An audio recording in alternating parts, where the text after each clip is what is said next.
17 de noviembre de 2008.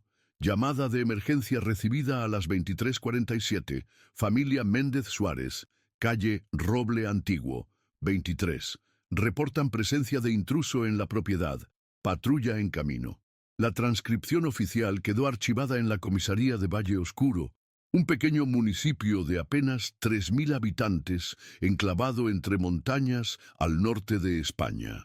La noche era particularmente fría, con una niebla espesa que desdibujaba los contornos de las casas y reducía la visibilidad a apenas unos metros. El invierno se había adelantado aquel año, y la humedad penetraba hasta los huesos, incluso dentro de los hogares mejor aislados. La casa de los Méndez Suárez estaba situada en las afueras del pueblo, al final de un camino de tierra que serpenteaba entre pinos centenarios. Era una construcción de 2 plantas, de piedra antigua y madera, con un tejado de pizarra y un amplio terreno que la rodeaba. La distancia con la casa más cercana era de casi 1 kilómetro, lo que proporcionaba a la familia la privacidad que tanto valoraban, pero que aquella noche se convertiría en su mayor vulnerabilidad. Carlos Méndez, de 42 años, trabajaba como ingeniero forestal en la reserva natural cercana. Su esposa, Elena Suárez, de 39, era profesora en la escuela primaria del pueblo. Tenían 2 hijos, Marcos, de 16 años, estudiante aplicado con pasión por la astronomía, y Lucía, de 12, una niña sensible y creativa que destacaba en las clases de arte. Eran conocidos en el pueblo como una familia tranquila y bien integrada, a pesar de haberse mudado desde Madrid apenas 5 años atrás buscando una vida más sosegada. Aquella tarde de lunes había transcurrido con normalidad. Carlos había regresado del trabajo alrededor de las 6, cansado después de un día, supervisando las talas controladas de la temporada. Elena había preparado una cena sencilla, judías con chorizo y ensalada, mientras Marcos terminaba sus deberes de física y Lucía practicaba con su flauta para el recital escolar de Navidad. Cenaron juntos, como era su costumbre, comentando las incidencias del día. «Ves, mañana terminaré de revisar los exámenes, así que podemos ir el fin de semana a visitar a la abuela», había dicho Elena mientras recogían la mesa. Carlos asintió, pensativo. «Habrá que revisar el coche antes. Con estas heladas, el paso de montaña puede estar complicado», respondió, mirando a través de la ventana cómo la niebla iba espesándose en el jardín. Después de cenar, Carlos se había quedado en el salón viendo las noticias mientras Elena ayudaba a Lucía con su proyecto de ciencias. Marcos subió a su habitación para terminar un trabajo sobre constelaciones que debía entregar al día siguiente. Todo parecía transcurrir con la placidez habitual de un lunes cualquiera. Fue alrededor de las 11 cuando ocurrió el primer incidente extraño. Carlos estaba a punto de subir a acostarse cuando le pareció ver una sombra moviéndose junto al cobertizo del jardín. Se quedó inmóvil, entrecerrando los ojos para intentar distinguir algo en la oscuridad, pero la niebla dificultaba la visión. «Podría haber sido un animal», pensó, «tal vez uno de los zorros que a veces merodeaban por la propiedad buscando comida». Sin embargo, algo en aquel movimiento le había parecido demasiado grande, demasiado deliberado para ser un animal salvaje. «¿Has visto algo?», preguntó Elena, que bajaba en ese momento con una taza de té en la mano. «No estoy seguro», murmuró Carlos. «Me ha parecido ver a alguien junto al cobertizo, pero con esta niebla». Elena se acercó a la ventana y ambos permanecieron unos minutos en silencio, escrutando la oscuridad. No vieron nada más, pero Carlos decidió salir a comprobar que todo estuviera en orden. Se puso una chaqueta y cogió una linterna potente del cajón de la entrada. «Ten cuidado», le advirtió Elena, visiblemente preocupada. «Llama si ves algo raro». Carlos asintió y salió al porche. El frío le golpeó el rostro como una bofetada, mientras la humedad se le pegaba a la piel. Encendió la linterna y comenzó a recorrer el perímetro de la casa, dirigiéndose hacia el cobertizo. Sus pasos crujían sobre la gravilla húmeda del camino, único sonido en aquel silencio sepulcral que sólo el campo profundo conoce. La niebla parecía tragarse el haz de la linterna a pocos metros, creando un túnel de luz que apenas le permitía ver por dónde pisaba. Al llegar al cobertizo, Carlos comprobó que la puerta estaba cerrada con el candado, tal como la había dejado esa mañana. Respiró aliviado y estaba a punto de dar media vuelta cuando un crujido a su espalda le hizo girarse bruscamente. No vio nada, pero estaba seguro de haber oído pisadas sobre las hojas secas, demasiado pesadas para ser de un animal pequeño. ¿Quién anda ahí?, preguntó con voz firme, barriendo el área con la linterna. Nadie respondió, pero Carlos sintió un escalofrío que nada tenía que ver con el frío. La sensación de ser observado se intensificó, provocándole un nudo en el estómago. Decidió regresar a la casa de inmediato. Al entrar, encontró a Elena esperándole en la cocina, con el teléfono en la mano. «He oído algo fuera, Carlos, como pasos». «Yo también», confirmó él, quitándose la chaqueta empapada por la niebla. «Voy a llamar a la Guardia Civil». Carlos marcó el número de emergencias y explicó la situación. La operadora le aseguró que enviarían una patrulla lo antes posible, pero que podría tardar hasta 30 minutos debido a las condiciones meteorológicas y a la ubicación aislada de la casa. «Cierra bien todas las puertas y ventanas y no salgan de la casa hasta que lleguen los agentes», le indicó la operadora antes de colgar. Carlos y Elena subieron a comprobar que los niños estuvieran bien. Marcos seguía despierto, trabajando en su ordenador, mientras que Lucía dormía profundamente. Decidieron no alarmarlos y simplemente le dijeron a Marcos que terminara pronto y se acostara. De vuelta en el piso inferior, aseguraron todas las entradas y se sentaron en la cocina a esperar la llegada de la patrulla.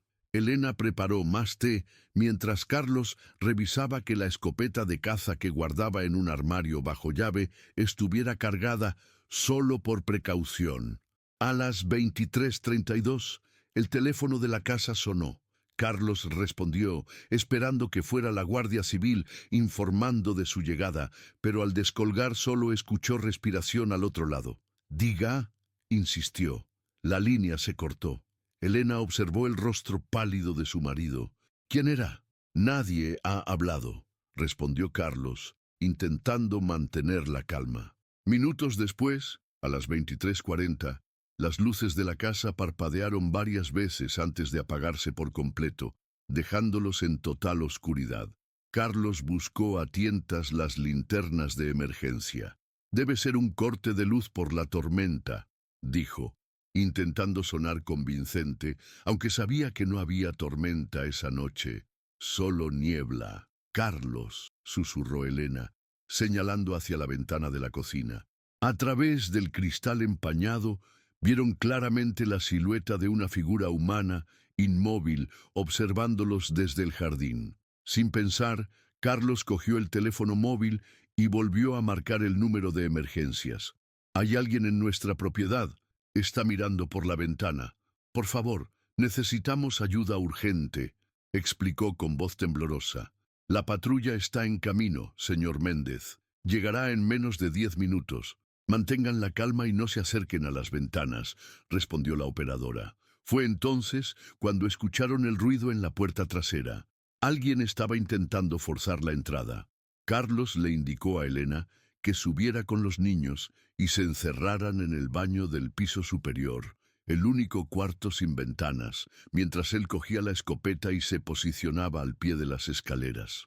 Los siguientes minutos transcurrieron en un silencio tenso, interrumpido solo por los intentos cada vez más violentos de alguien tratando de entrar en la casa. Carlos escuchó cómo se rompía el cristal de la puerta trasera y luego el chirrido de la cerradura al ceder. Con el corazón latiendo desbocado, apuntó la escopeta hacia el pasillo que conducía a la cocina. La última llamada registrada desde el teléfono de Carlos Méndez se produjo a las 23:47. En ella se escucha su voz agitada. «Está dentro», Por Dios, está dentro de la casa. Envíen ayuda ya. A continuación, se oye un fuerte ruido, como de muebles cayendo, un grito ahogado, y la llamada se corta. Cuando la patrulla de la Guardia Civil llegó a la casa de los Méndez Suárez a las 00:05 del 18 de noviembre de 2008, se encontraron la puerta principal abierta de par en par. La casa estaba completamente vacía. No había señales de lucha ni de violencia. Toda la familia había desaparecido sin dejar rastro, como si se hubieran desvanecido en la espesa niebla que rodeaba la propiedad. Lo único que llamó la atención de los agentes fue un detalle desconcertante. En la mesa de la cocina, las 4 tazas de té seguían humeantes. La noticia de la desaparición de la familia Méndez Suárez se extendió por Valle Oscuro como una mancha de aceite. En cuestión de horas, aquel pequeño pueblo donde nunca ocurría nada se vio sacudido por un misterio que desafiaba toda lógica. La mañana del 18 de noviembre amaneció despejada, como si la niebla de la noche anterior se hubiera llevado consigo a los 4 miembros de la familia sin dejar más rastro que preguntas sin respuesta. El dispositivo de búsqueda se activó de inmediato. El teniente Ramírez, al mando de la operación, desplegó a todos los efectivos disponibles para peinar la zona. Perros rastreadores, drones, voluntarios del pueblo. Todo el mundo se movilizó con la esperanza de encontrar alguna pista que explicara lo sucedido. «Es como si se los hubiera tragado la tierra», comentó uno de los guardias civiles después de inspeccionar la casa por tercera vez. «No hay signos de violencia, no falta dinero ni objetos de valor. Los coches de la familia siguen en el garaje. Incluso sus teléfonos móviles y documentación están en la casa». El único indicio de que algo extraño había ocurrido era aquel cristal roto de la puerta trasera y una ventana del salón que había sido forzada desde el exterior. Por lo demás, todo parecía normal. La ropa en los armarios, los cepillos de dientes en el baño, incluso el trabajo sobre constelaciones de Marcos seguía abierto en el ordenador de su habitación a medio terminar. Lo más desconcertante para los investigadores fue constatar que las cámaras de tráfico de la carretera principal, a 5 kilómetros de la casa, no habían registrado ningún vehículo entrando o saliendo de la zona entre las 22:00 y las 01:00 de aquella noche, exceptuando el coche patrulla que acudió a la llamada de emergencia. María Suárez, la madre de Elena, fue la primera persona a quien contactaron las autoridades.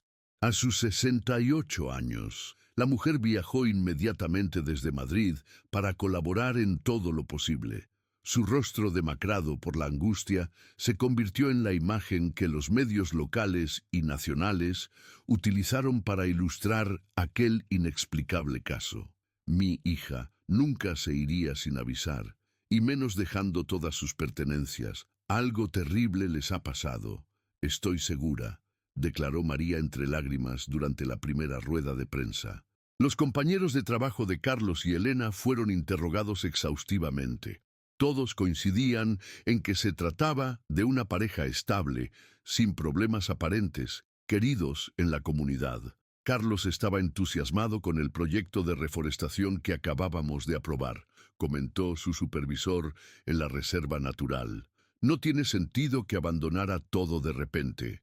En la escuela, los colegas de Elena se mostraban igualmente desconcertados. El lunes estuvo corrigiendo exámenes durante la hora libre y hablando de la excursión que tenía programada para la semana siguiente, explicó la directora. Incluso dejó preparado material para sus clases del martes. Los compañeros de clase de Marcos y Lucía fueron también entrevistados. Nadie había notado nada extraño en su comportamiento, ningún comentario que sugiriera problemas familiares o planes de marcharse. Al contrario, Lucía había estado repartiendo invitaciones para su cumpleaños, que sería en diciembre, y Marcos acababa de inscribirse en un concurso de ciencias que se celebraría en febrero. Mientras la investigación oficial avanzaba, o más bien se estancaba por falta de pistas concretas, el pueblo entero se volcó en la búsqueda.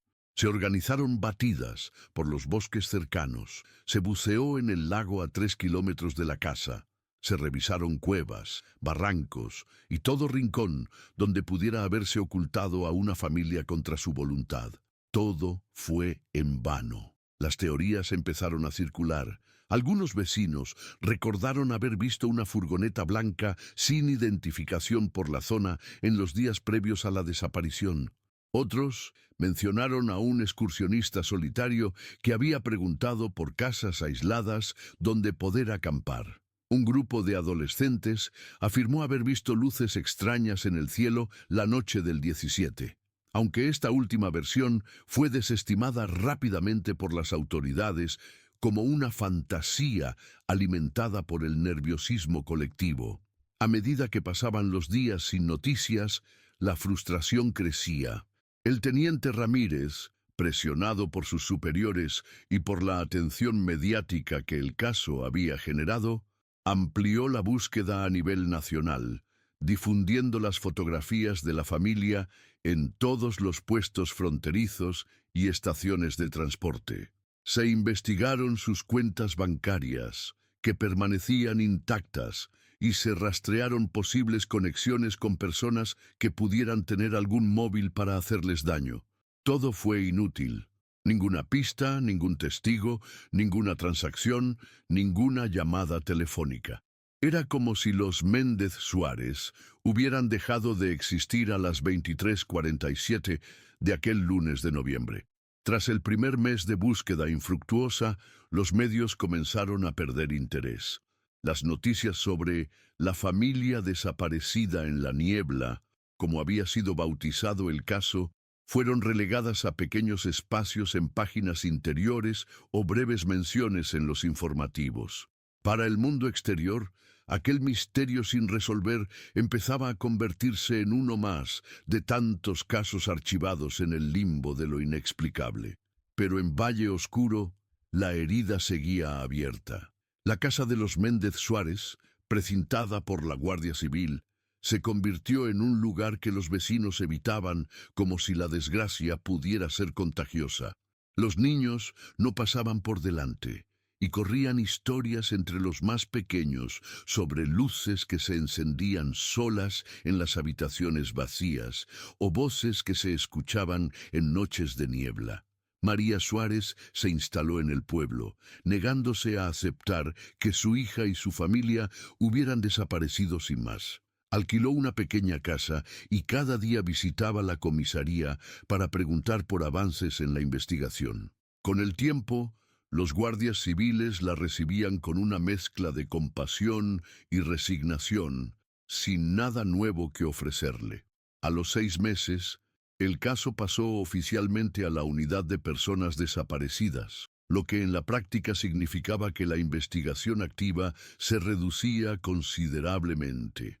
El teniente Ramírez, quien se había implicado personalmente más allá de sus obligaciones profesionales, no se dio por vencido. En su tiempo libre, seguía revisando el expediente, buscando algún detalle que hubieran pasado por alto. «Tiene que haber algo, alguna explicación», le decía a su mujer durante las cenas. «La gente no se esfuma sin dejar rastro». Un año después de la desaparición, María Suárez organizó una misa en memoria de su hija y su familia. Aunque se negaba a considerar los muertos, sentía la necesidad de un ritual que ayudara a la comunidad a procesar la pérdida. La iglesia del pueblo se llenó hasta los bancos del fondo. Durante la ceremonia, muchos vecinos compartieron recuerdos sobre los Méndez Suárez. Carlos, siempre dispuesto a ayudar con reparaciones. Elena, organizando la biblioteca escolar en su tiempo libre. Marcos, explicando a los niños más pequeños cómo funcionaba su telescopio. Lucía y sus dibujos que adornaban las paredes de la pastelería del pueblo. Fue también en ese aniversario cuando la policía decidió permitir a María entrar en la casa de su hija por primera vez desde la desaparición. Acompañada por el teniente Ramírez y un psicólogo, La mujer recorrió las habitaciones donde el tiempo parecía haberse detenido. El calendario de la cocina seguía en noviembre de 2008. La lista de la compra permanecía imantada en la nevera. Los abrigos colgaban del perchero de la entrada como esperando ser usados en cualquier momento. En la habitación de Lucía, María se derrumbó al ver el peluche favorito de su nieta sobre la cama. Lo llevaba a todas partes, sollozó. Nunca se habría ido voluntariamente sin él. Mientras el tiempo pasaba, Valle Oscuro intentaba seguir adelante. La escuela dedicó un pequeño jardín a la memoria de Elena, plantando rosas amarillas, sus favoritas. En la reserva natural, los compañeros de Carlos colocaron un banco con una placa en su honor, orientado hacia las montañas que tanto amaba. Los años se sucedieron. 2, 3, 5. La investigación oficial se había reducido a revisiones periódicas sin resultados. María Suárez, cada vez más envejecida por el dolor, seguía viviendo en el pueblo, transformada en una presencia casi fantasmal que recordaba a todos la tragedia sin resolver. En 2013, un documental sobre desapariciones inexplicables incluyó el caso de los Méndez Suárez, lo que provocó un breve resurgimiento del interés mediático. Se presentaron algunas teorías nuevas, desde sectas hasta redes de trata de personas, pero ninguna con fundamento suficiente para reabrir la investigación de manera activa. Para entonces, el teniente Ramírez había sido trasladado a otra comisaría, aunque mantenía contacto con María y seguía consultando el expediente ocasionalmente. Nunca he podido quitármelo de la cabeza, confesó en una entrevista para el documental. Es el único caso en mi carrera que no he podido resolver ni siquiera parcialmente. La casa de los Méndez Suárez, tras permanecer precintada durante años, fue finalmente liberada por las autoridades en 2015. María decidió no venderla, a pesar de no tener recursos para mantenerla adecuadamente. Es lo único que me queda de ellos, explicó. Si alguna vez vuelven, quiero que encuentren su hogar esperándolos. Poco a poco, la vegetación fue ganando terreno alrededor de la propiedad. El jardín, antes tan cuidado por Carlos, se convirtió en una maraña de hierbajos y arbustos silvestres. Las tormentas arrancaron algunas tejas, las ventanas se cubrieron de polvo, y la fachada de piedra comenzó a mostrar manchas de humedad y grietas. La casa parecía envejecer de duelo, como la propia María. Para 2018, una década después de la desaparición, Valle Oscuro había integrado aquella tragedia en su identidad colectiva. Los nuevos habitantes conocían la historia, pero para ellos era ya más leyenda que realidad. Los que habían vivido aquellos días de búsqueda frenética y esperanza menguante hablaban del tema cada vez menos, como si el silencio pudiera finalmente cicatrizar la herida. María Suárez, ya con 78 años y salud delicada, seguía encendiendo una vela cada noche frente a la fotografía familiar que presidía su sala de estar.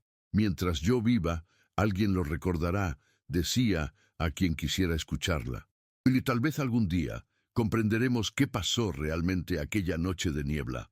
Lo que nadie podía imaginar es que, efectivamente, la respuesta estaba más cerca de lo que pensaban, enterrada bajo años de silencio y olvido, esperando ser descubierta. 20 de marzo de 2020. La pandemia mundial había llegado también a aquel rincón apartado de España.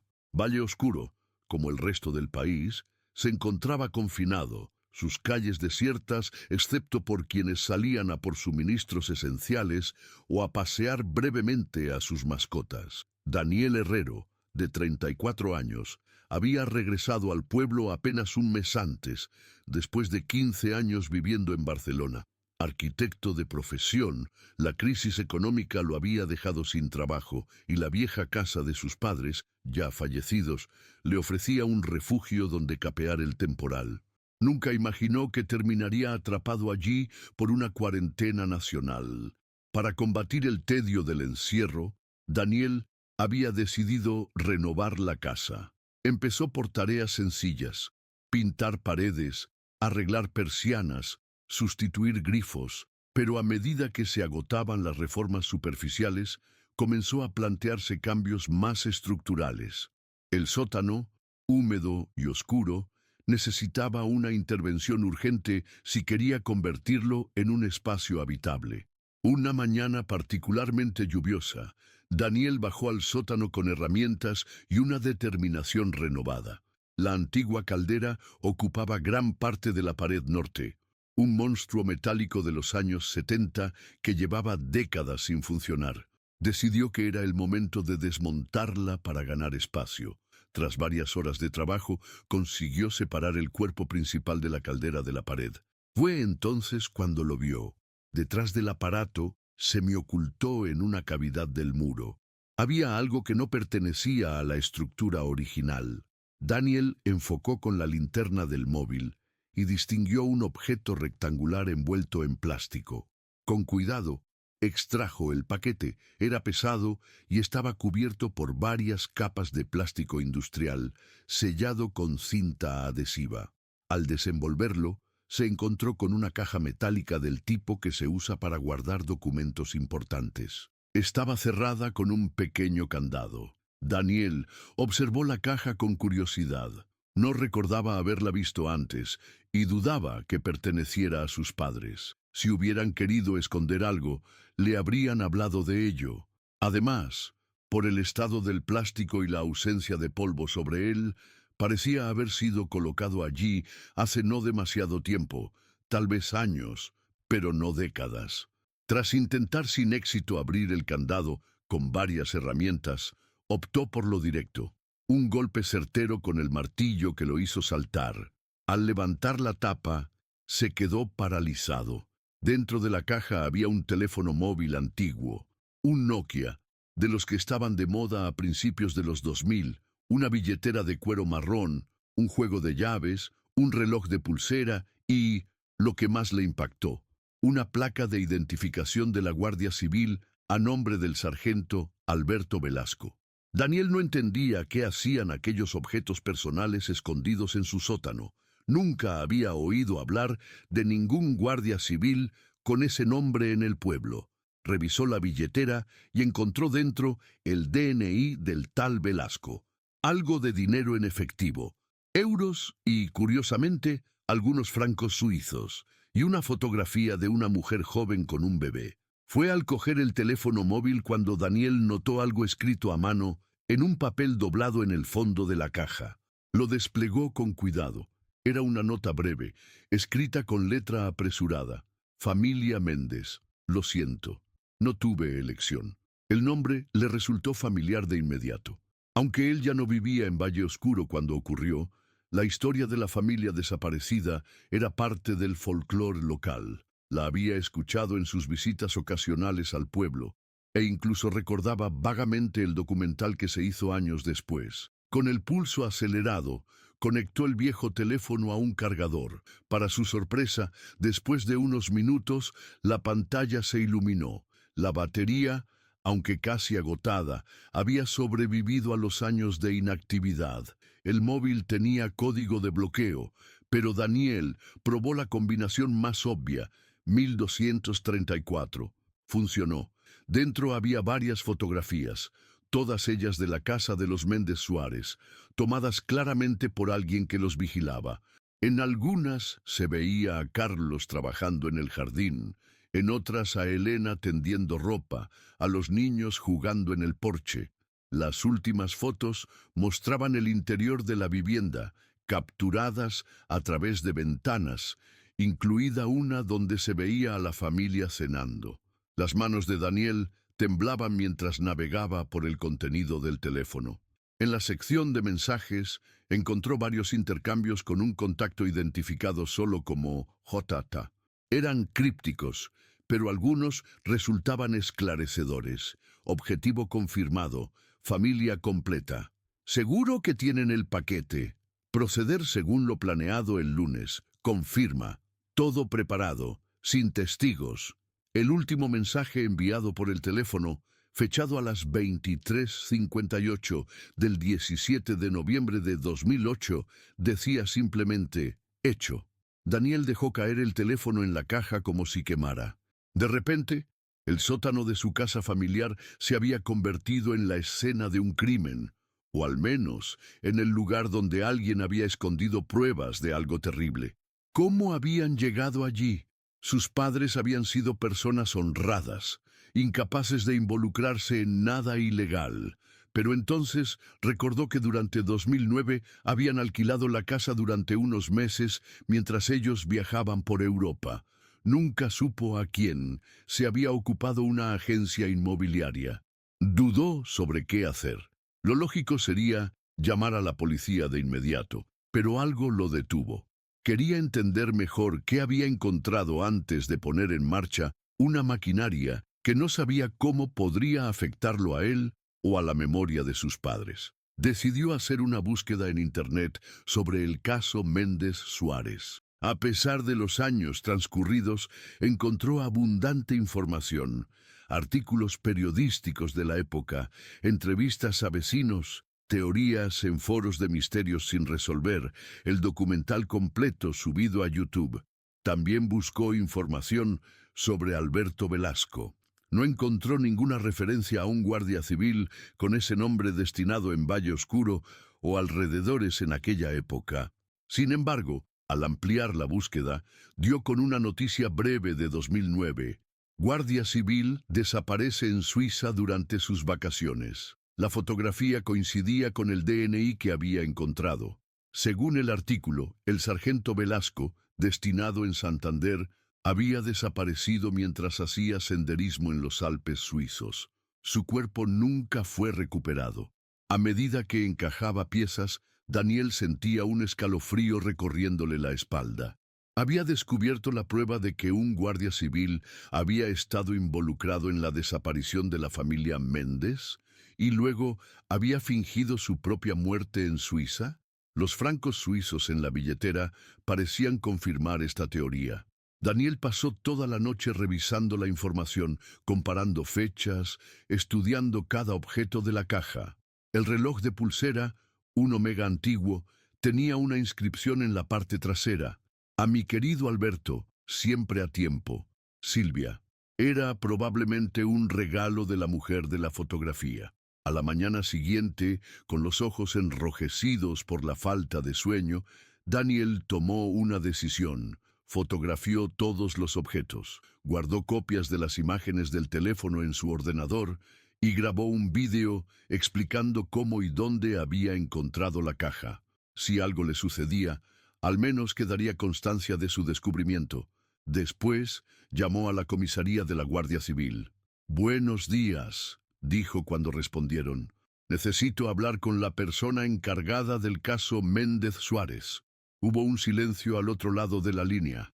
«El caso de 2008 está archivado», respondió finalmente una voz femenina. «¿Puede decirme por qué pregunta?» «He encontrado algo que podría estar relacionado con su desaparición», explicó Daniel, intentando que su voz sonara firme. 2 horas más tarde, un coche patrulla se detenía frente a su casa. Del vehículo descendieron una guardia civil joven y un hombre de unos 50 años, vestido de civil, que se presentó como el inspector Ramírez, de la Unidad de Personas Desaparecidas. «Llevo 12 años con este caso», le explicó mientras entraban en la casa. «Estaba destinado aquí cuando ocurrió». Daniel los condujo al sótano y les mostró el hueco tras la caldera donde había encontrado la caja. Después, sobre la mesa de la cocina, desplegó su contenido. El inspector Ramírez palideció al ver la placa de Velasco. «¿Conocía a este guardia civil?», preguntó Daniel. «No, personalmente», respondió Ramírez después de un momento de silencio. «Pero su nombre apareció en la investigación inicial. Formaba parte de la patrulla que acudió a la llamada de emergencia de los Méndez, aunque no llegó a presentarse en la casa. Su compañero informó que se había sentido indispuesto y regresó a la comisaría. Y no les pareció sospechoso. En aquel momento no», admitió Ramírez. «Velasco tenía un expediente intachable. Además, fue uno de los más activos en la búsqueda posterior. Se ofreció voluntario para turnos extra, participó en todas las batidas. Nadie cuestionó su implicación. Daniel señaló el teléfono móvil. Hay fotografías de la familia y mensajes de texto que sugieren una vigilancia premeditada. Y luego está la nota. El inspector examinó cada objeto con minuciosidad, deteniendo especialmente en los mensajes de texto. Este contacto, Otata, podría ser Javier Montero, murmuró, más para sí mismo que para los presentes. ¿Quién es?, preguntó Daniel. El superior directo de Velasco en aquella época, explicó Ramírez. Se jubiló anticipadamente poco después de la desaparición de la familia. Se trasladó a Sudamérica, creo. La Guardia Civil, que había permanecido en silencio tomando notas, intervino. Inspector, ¿cree que podría tratarse de una operación encubierta que salió mal? Ramírez negó con la cabeza. No había ninguna operación oficial relacionada con los Méndez. Eran una familia normal, sin antecedentes ni conexiones con actividades ilícitas. El padre era ingeniero forestal, por Dios, a menos que no lo fuera, sugirió Daniel. Y si había algo más en esa familia, algo que justificara una vigilancia, algo por lo que alguien estuviera dispuesto a hacerlos desaparecer y luego ocultar las pruebas. El inspector guardó todos los objetos en bolsas de pruebas, etiquetándolas meticulosamente. Tenemos que analizar todo esto en el laboratorio, dijo. El teléfono puede contener más información de la que es visible a primera vista, y necesitamos contrastar las huellas dactilares. Antes de marcharse, Ramírez miró fijamente a Daniel. Has destapado algo importante, hijo. Algo que llevaba demasiado tiempo enterrado. Te mantendré informado, pero por tu seguridad, no hables de esto con nadie más por ahora. Daniel asintió, sintiendo el peso de un secreto que nunca había buscado conocer.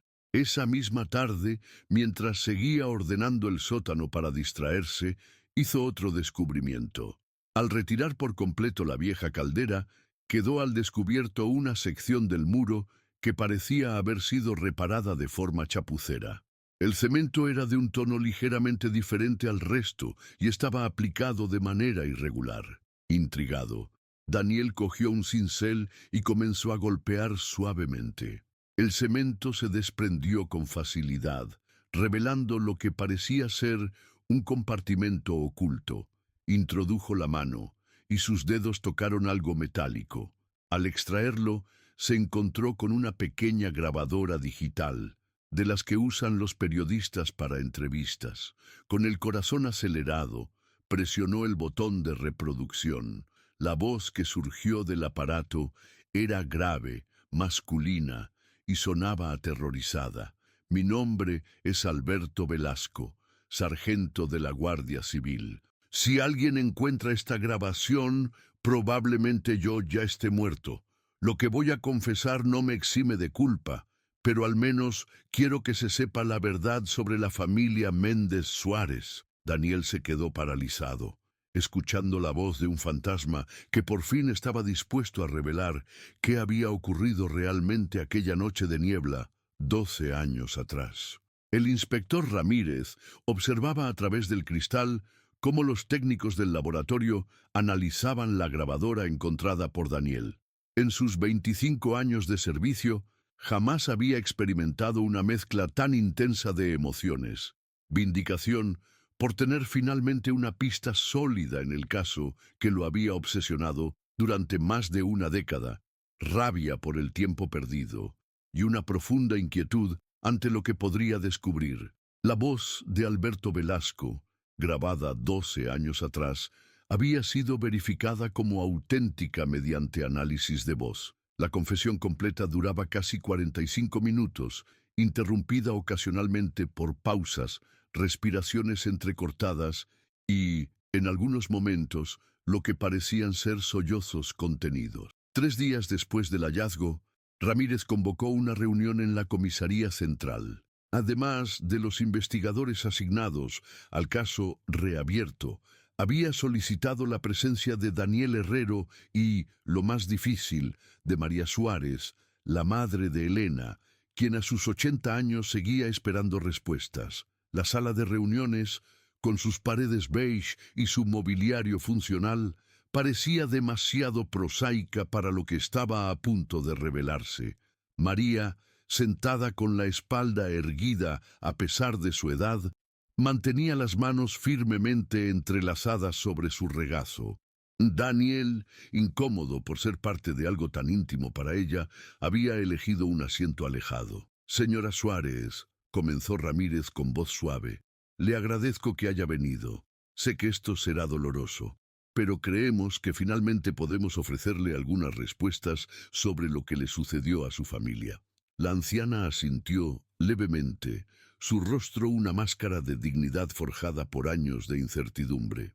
«Hemos verificado la autenticidad de la grabación encontrada por el señor Herrero», continuó el inspector. «Contiene una confesión de Alberto Velasco, quien, como ya sabe, fue uno de los guardias civiles asignados a la patrulla que respondió a la llamada de emergencia de su yerno la noche de la desaparición». Ramírez hizo una pausa, buscando las palabras adecuadas. «Lo que voy a reproducir es perturbador. Si en algún momento desea que paremos, solo tiene que decirlo». María apretó los labios y negó con la cabeza. «He esperado 12 años, inspector. Puedo soportar la verdad, por terrible que sea». Ramírez asintió y presionó el botón de reproducción. La voz de Velasco, ligeramente distorsionada por la calidad de la grabadora, llenó la sala. «Mi nombre es Alberto Velasco, sargento de la Guardia Civil. Si alguien encuentra esta grabación, probablemente yo ya esté muerto. Lo que voy a confesar no me exime de culpa, pero al menos quiero que se sepa la verdad sobre la familia Méndez Suárez. Todo comenzó 3 meses antes de su desaparición. Mi capitán, Javier Montero, me llamó a su despacho para una reunión privada. Me explicó que había recibido órdenes de vigilar a Carlos Méndez por sospechas de que podría estar involucrado en un caso de espionaje industrial. Según la información que me proporcionó, Méndez no era simplemente un ingeniero forestal, sino que utilizaba su posición en la Reserva Natural para recopilar datos sobre un nuevo sistema de vigilancia fronteriza que se estaba probando en la zona. Las órdenes parecían proceder directamente de Madrid, aunque nunca vi documentación oficial. Montero insistió en la naturaleza confidencial de la operación. Solo él y yo estaríamos al tanto, sin registro en los canales habituales. En aquel momento no cuestioné nada. Montero era mi superior y tenía una reputación intachable. Durante semanas vigilé a la familia, tomé fotografías, registré sus rutinas, instalé dispositivos de escucha en el perímetro de su propiedad. Nunca encontré nada sospechoso. Carlos Méndez parecía exactamente lo que decía ser: un profesional dedicado, un padre cariñoso, un marido atento. Expresé mis dudas a Montero. Su respuesta fue incrementar la presión. Me ordenó entrar en la casa durante su ausencia para buscar documentación o dispositivos de almacenamiento. Lo hice en 2 ocasiones, aprovechando que toda la familia había salido. No encontré absolutamente nada incriminatorio. Una semana antes de la desaparición, Montero cambió repentinamente el enfoque. Me dijo que habían interceptado comunicaciones que indicaban que Méndez había recibido un paquete con información altamente sensible. Debíamos recuperarlo a cualquier precio. El día 17 de noviembre, Montero me entregó un teléfono móvil para comunicarnos exclusivamente sobre esta operación. Las instrucciones eran claras. Esa noche debíamos recuperar el supuesto paquete. El plan era simple y horrible a la vez. Yo debía acechar la casa para que Carlos Méndez detectara mi presencia y llamara a emergencias. Montero se aseguraría de que fuéramos nosotros los asignados a responder. Al llegar, con la excusa de protegerlos, sacaríamos a la familia de la casa para llevarlos a un lugar seguro, mientras otros agentes, que nunca existieron, registraban la propiedad buscando al intruso. Pero algo salió mal. Cuando llegué a la zona, Vi otro vehículo aparcado en el camino forestal cercano a la propiedad. Era un todoterreno negro sin identificación. Informé a Montero, quien pareció sorprendido, pero me ordenó seguir según lo planeado. Hice mi parte. Me dejé ver lo suficiente para alarmar a Carlos. Cuando recibimos la llamada de emergencia en la central, Montero y yo nos ofrecimos voluntarios para responder. En el camino, Montero recibió una llamada. Su expresión cambió. Me ordenó regresar a la comisaría alegando que me había indispuesto mientras él continuaría solo. Obedecí confundido. Aproximadamente una hora después, Montero apareció en la comisaría. Estaba pálido, con las manos temblorosas. Me llevó a un despacho vacío y cerró la puerta. «Se ha complicado todo», me dijo. Había otros interesados en el paquete. Cuando le pregunté por la familia, su respuesta me heló la sangre. «Han sido reubicados. Es un asunto de seguridad nacional ahora. Tú nunca has estado allí esta noche. Yo he acudido solo a la llamada y me he encontrado la casa vacía. Esa es la versión oficial». No lo creí. Insistí en saber qué había pasado realmente. Montero finalmente estalló, amenazándome con implicarme como cómplice si no cooperaba. Me mostró fotografías, tomadas con mi propio teléfono, que me situaban vigilando la casa en las semanas previas. Había manipulado la operación para que, si algo salía mal, toda la culpa recayera sobre mí. Esa noche no pude dormir. La mañana siguiente, cuando se dio la alarma por la desaparición, participé en la búsqueda como se esperaba de mí. Pero, en realidad, estaba buscando pistas sobre lo que realmente había ocurrido. 3 días después, encontré algo. Regresé solo a la zona y descubrí marcas de neumáticos que correspondían al todoterreno que había visto. Las seguí hasta un camino secundario que llevaba a una antigua cantera abandonada. Allí, en la caseta del vigilante, encontré pruebas de ocupación reciente, colillas, restos de comida, una manta y algo que me confirmó mis peores temores. Un dibujo infantil firmado por Lucía. Mostraba una casa, una familia y lo que parecía ser un helicóptero sobre ellos. Confronté a Montero con mi descubrimiento. Su reacción fue ofrecerme dinero para olvidar el asunto. Cuando me negué, pasó a las amenazas. Mi familia, mi carrera, incluso mi vida estaban en peligro si no cooperaba. Esa noche regresé a la cantera con la intención de encontrar más pruebas. Estaba vacía. Habían limpiado todo. Pero en un contenedor de basura cercano encontré algo envuelto en plástico. Era una camiseta pequeña, de niño, con manchas que parecían de sangre. Comprendí entonces la magnitud de lo que había sucedido. La familia Méndez no había sido reubicada. Algo mucho peor les había ocurrido, y yo había sido parte del engranaje que lo había permitido. Guardé la camiseta y comencé a recopilar todo lo que pudiera servirme como seguro.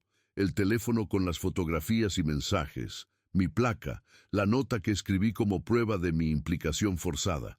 Los escondí en casa de una pareja que sabía estaría fuera por varios meses. Planifiqué mi desaparición meticulosamente. Solicité vacaciones. Compré billetes a Suiza con mi identidad real.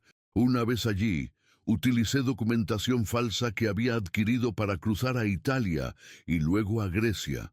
Mi intención era llegar a algún país sin tratado de extradición. Esta grabación es mi confesión y mi testimonio.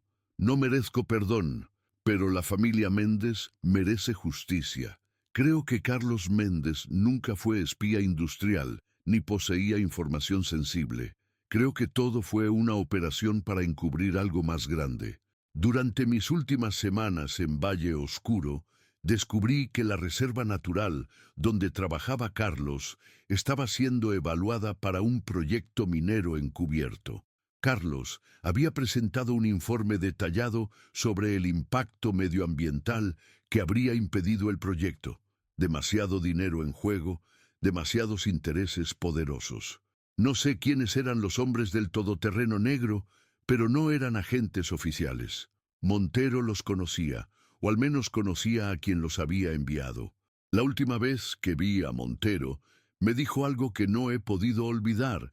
A veces hay que sacrificar a unos pocos por el bien de muchos. Se refería a la familia Méndez como un daño colateral necesario.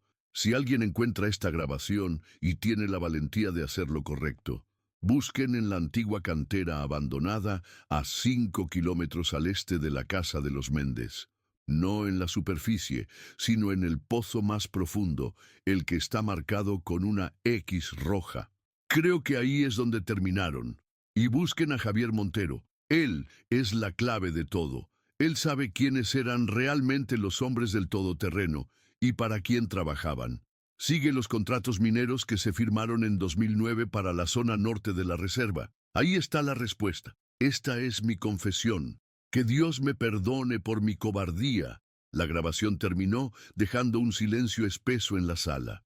María Suárez, quien había permanecido absolutamente inmóvil durante toda la reproducción, dejó escapar un largo suspiro, como si hubiera contenido la respiración durante 12 años. ¿Han encontrado a mi familia?», preguntó con voz quebrada. Ramírez intercambió una mirada con sus colegas antes de responder. «Iniciamos excavaciones en la cantera mencionada por Velasco hace 2 días, siguiendo todos los protocolos forenses. Hemos recuperado restos humanos, 4 cuerpos. Estamos a la espera de las pruebas de ADN para la identificación oficial, pero todo indica que son ellos». María cerró los ojos, las lágrimas deslizándose silenciosamente por sus mejillas surcadas de arrugas. «¿Y Montero?», preguntó Daniel, rompiendo su silencio por primera vez. «¿Lo han localizado?». «Estaba en Uruguay», respondió Ramírez, bajo identidad falsa. «La Interpol lo detuvo ayer. Estamos tramitando su extradición».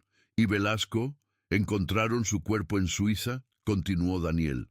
«No», respondió Ramírez. «Pero hace 3 años, pescadores encontraron restos humanos en una playa remota de Grecia. El ADN coincide con Velasco. Aparentemente murió ahogado, aunque no podemos descartar que fuera asesinado». «¿Y los del todoterreno?», insistió Daniel. «Los hombres que realmente los mataron».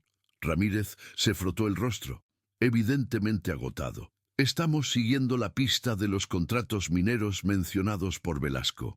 Efectivamente, en 2009 se aprobó un proyecto de extracción en una zona que coincide con el área que Carlos Méndez había marcado como protegida en sus informes. La empresa beneficiaria era una filial de un conglomerado internacional con conexiones en altas esferas políticas. Estamos investigando a todos los implicados». María se levantó lentamente, apoyándose en su bastón. Su figura menuda parecía haberse encogido aún más durante la reunión.